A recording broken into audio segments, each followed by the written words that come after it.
Hello there, my name is Palabo. While I'm working on the next season, I'm going to be sharing some flashback episodes of some of my favorite places around the world. This episode is from Cap Skirring in the southern part of Senegal and was recorded in January 2018. How much you pay? Ouais. Combien tu payes? Ouais, j'ai payé. 11 Ouais. 200 11 Ouais, Moi? ouais. 5.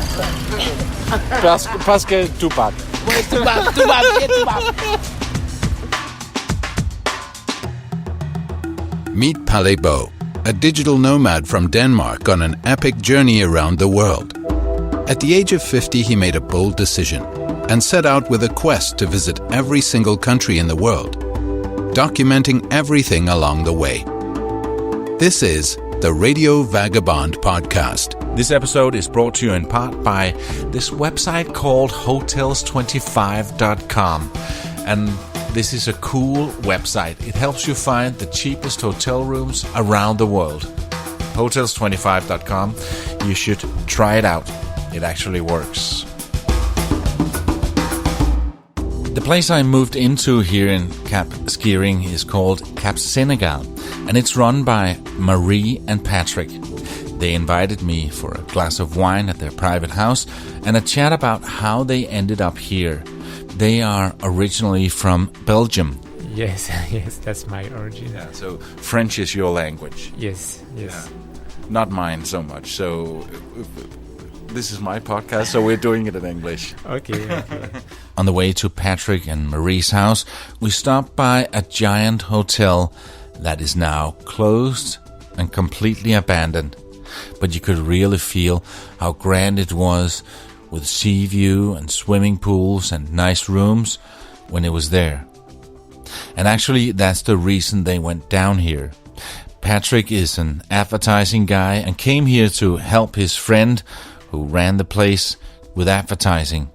By the way, Patrick is also an amazing illustrator. He showed me a cartoon he's made in the best traditional Belgium style about their time here. I come here in 2004 to work here with a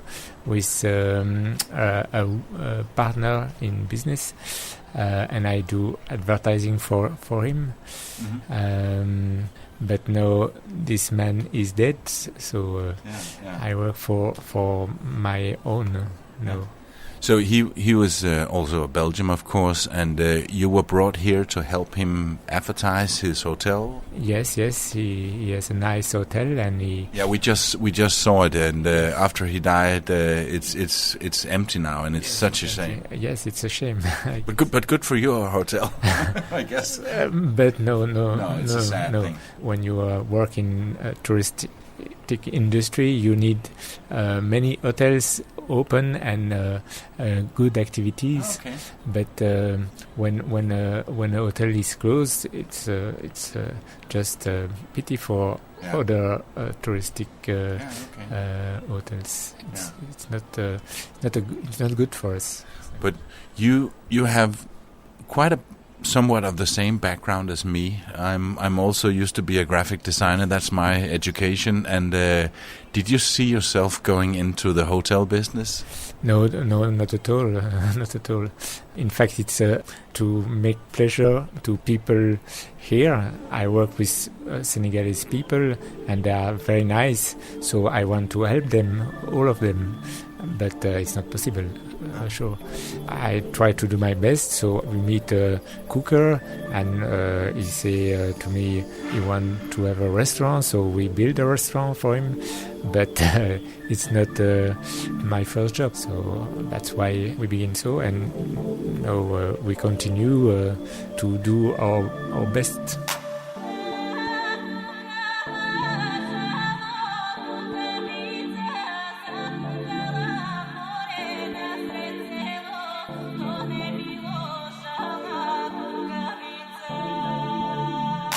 Patrick and Marie's place is a very nice little place. It's not 5-star, but it's beautiful with a pool and nice restaurant area. Once a week they invite other expats to a movie night where they project a film after a nice dinner. I attended one of these movie nights, but since they were all French-speaking, they showed a movie that was dubbed into French. So I decided to skip the second half of the movie and watch the original later. The local staff here at the place are all smiling and remembers my weird Danish name. Patrick tells me that you need to manage staff differently in Senegal than you would in a Western country. Yes. The quality of people here is not the professional way. It's they are very kind. They are very very shy too, and so they smile always. So it's a different atmosphere when you work here. You don't have to scream or ask them to have a business activity like in Europe.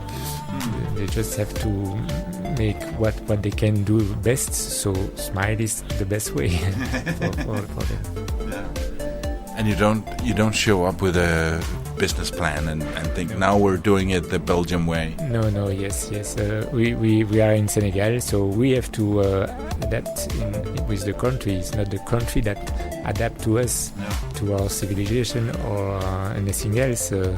They just show us the way, and we try to do our best, but it's not easy every day. We have problems like in everywhere in the world, but we do our best, and that's why it's an happy job. Before we continue, I just want to say a deep, heartfelt thank you to the people who wrote a review in iTunes or your podcast app. This means so much to me. Even though Marie and Patrick have been here more than 13 years, they still don't feel like local Senegalese. No, I'm always an outsider because... no matter if you stayed here for 50 years? Yes, so I'm always an outsider. I'm just white for local people. I stay white. They are very nice with me, very, very kind, very sympathetic, but I'm not their brothers, so I stay what they call here a tubab. Tubab, yes. Yeah. I've heard that term being used many times, but does that also mean that if you went by a taxi or you buy something where you have to negotiate, you pay more than the... Or you pay more for everything. There are two prices here. That there are black prices and there are white prices. So we white, so we earn a lot of money. They think. But for black people, it's always a way to arrange the prices. It's a low prices, and if you are black, you can live here for a dime. You don't need to earn much money. With 100 euros a month. An example: when I walk out on the street from Cap Senegal and have to go to Cap Skirring, I pay 500. The first time I got here with all my suitcases and my backpack and my bags, they charged 2,000 to go almost the same distance. But I feel they know. Okay, he's new here. Let's charge extra. Now I gotten down to 500. If I had a different skin color, how much would I pay? Yes, 100 or 200. No. Yes. Does that annoy you? It's not so much the money; it's more like the principle that is a little bit annoying to me. But it's the life here since so many years. Though the price is not the real price; it's the price that you are able to pay, or they think you are able to pay this price. So they just try to earn the much they can earn. But then again, 500, that's just around €1. So it's not the money. It's not the money. It's the principle. For a taxi in Belgium, you pay maybe 15 euros. Yeah, same in Denmark. Yes. You don't have to compare, just live here. The more you live here, the more you can accept some prices, and you are able then to calculate right price. But I guess, Patrick, at some point you just have to accept it. That's the way it is, and I can't go around being annoyed because that's the way it is. Yes, that's the way. That's the way. So no matter how long time you spend here in Senegal, you'll always be a Tupac, a white person that typically have more money. In Thailand, they call this phenomenon Phalang. I heard somebody say that you can also translate it into a walking ATM.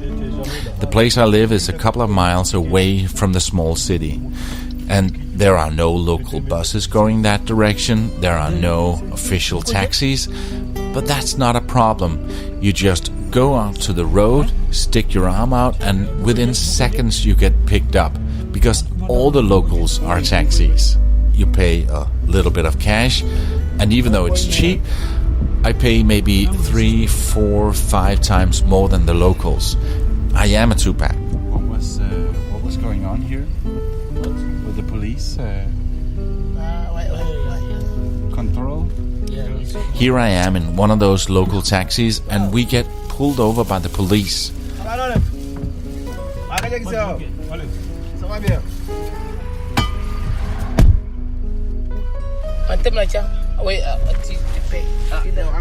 Wanga dëgg.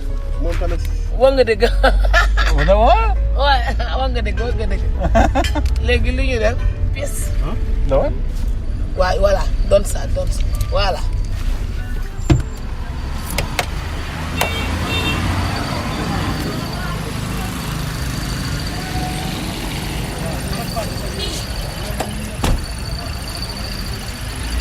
How much you pay? Ouais. Combien tu payes? Ouais, j'ai payé. 11 Ouais. 200, 11 Ouais. Moi? Ouais. 5. Parce que Tupac. Ouais, tubaab.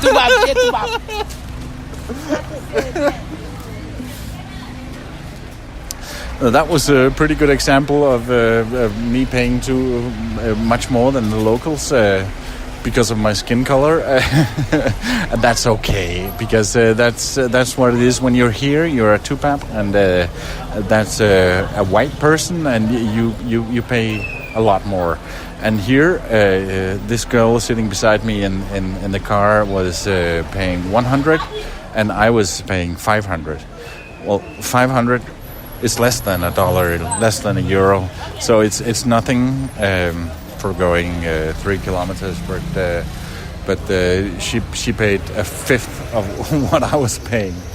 And another thing was funny. We were stopped by the police, and I noticed that when the driver was taking out his driver's license, it was one of those folding driver's license. He put a money bill inside. I think it was maybe 500.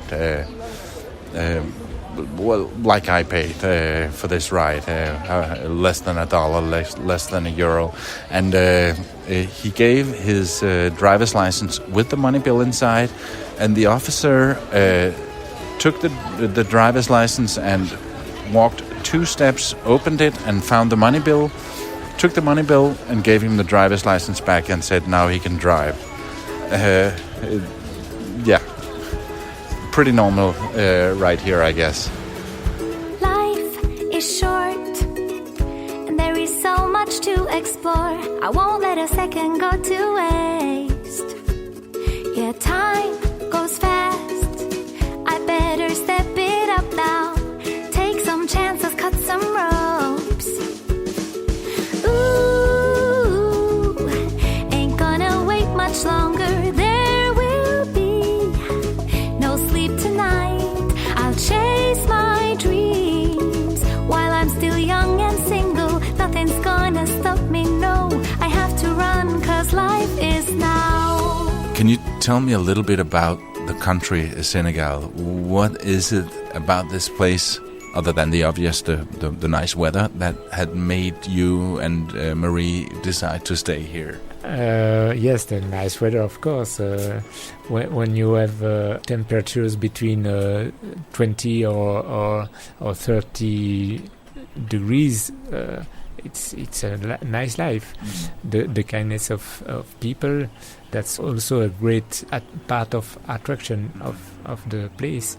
And also it's an easy life without stress, without pollution. We are just happy to live here. We are happy to stay and happy to meet people, and we have a better social life here than in a land, a cold land with where all people stay in their house and watch television. Here we are also always in outside. We have an outside life. Marie and Patrick still have a place back in Belgium that they go to every summer. I think you need to have a place. I always think that if there is a place or anything going wrong, I don't know, not revolution, but war, or you can always go to another place in the world. So. But do you plan moving back to Belgium? No, I plan to live one half year here and 1.5 year in Belgium. That's my plan.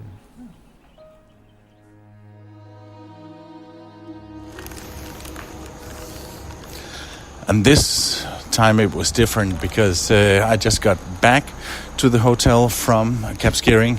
And I stopped a random car like I normally do, and gave the driver the 500 that I normally do. And this woman said, no, you don't have to. So I guess it's different from time to time. Senegal is the only democratic country here in Africa which haven't. In this part of Africa? No, in Africa without revolution or state. Yes, the only one. No coup d'état in French. And I heard that the president a few years ago was thinking about this thing about. Being president for life that some presidents in Africa do. I want that too. So he was trying to make a third term, and then the people wouldn't stand for it. But it was an old president. It was Abdoulaye Wade. In his first period of president, it was a good president, I think. But he was like Mandela in jail before he is president. But after a second, he make at the end bad decisions to earn quick money, and his son was ministry of 3 or 4 employments or jobs, and he think that he can give money to every people who are neighbors of him, and he wants to take a third mandatory, and wanted to have his son put in place as a successor. Yes. So, but he, in his first term, he said that 2 mandates it's enough, and when the 2 mandates are over, he changed. I like this. I like this job. I can stay longer. Yes, he's changed. His successor, the new, younger president, is a good president, according to Patrick. But still, a lot needs to change. Yes. The people have no jobs here. The economic life is very bad, and they want to earn money like everywhere to bring foods to their family. So they just want jobs, and it's time now to develop economic situation in Casamance. I think that when you say Casamance, it's the region. It's the region from the south of Senegal, because Dakar and the north of Senegal, it's not far away from. There are many people, and it's the economic life of Senegal there, and a land called Gambia separates the. It's funny. Listeners should look at a map if they don't know, because Senegal is like a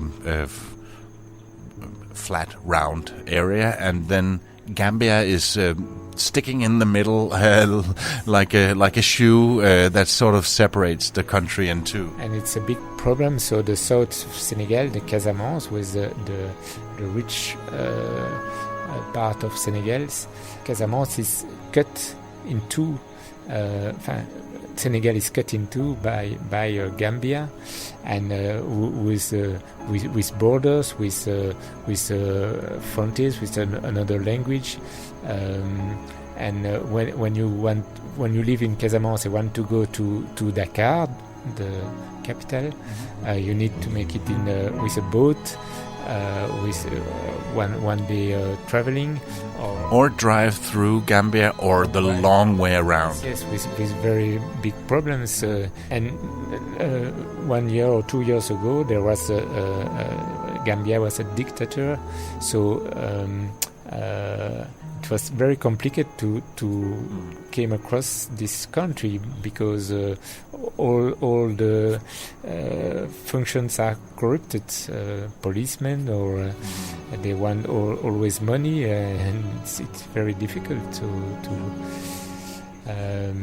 but no, yes, it's a better country, a clear place, but progress come slowly, a little bit slowly. In a few years, maybe it's more easy. Inshallah. Inshallah, they say yes. Patrick, merci beaucoup. It was a plaisir. May votre something. It was a pleasure to meet you. Vraiment. How do I say that? It was a pleasure to meet you. C'est un plaisir de vous rencontrer. C'est un plaisir de vous rencontrer. Thank you very much. Thank you.